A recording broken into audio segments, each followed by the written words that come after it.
পুত্র থাকলে দাখিলি আদর করো না, শোনান বাবা। আমার হোসাইন পাককে একটা সন্তান ছিল, তিনটে মোট সন্তান, একটা সন্তান ছিল 6 মাসে। কয় মাসে?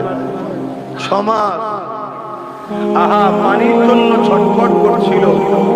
মা বলল, অর্থাৎ হোসাইন পাকের আহালিয়া বললেন, আপনি একটু বাচ্চাটাকে নিয়ে যান না।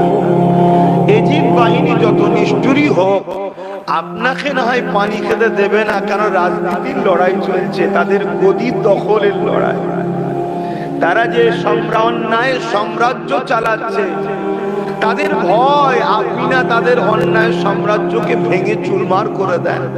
তাই আপনাকে হয়তো পানি দেবে না, কিন্তু এইটুকু বাচ্চাকে কেন তারা রূপে হয়তো দেবে। যান।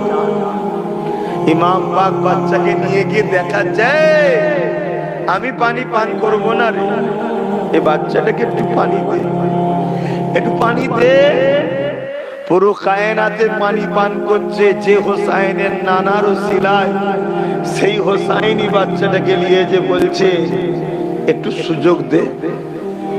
কিন্তু জালিমরা এত পাষাণ ছিল, কোন অমুসলিম এভাবে মুসলমান বাচ্চাদের উপরে জুলুম করেছে কি সন্দেহ আছে? আবার নবীর খানদানের উপরে 6 মাসের একটা বাচ্চাকে তিন নিক্ষেপ করে গলার হুলকুনির ভেতর দিয়ে একদিকে বার করে দিল।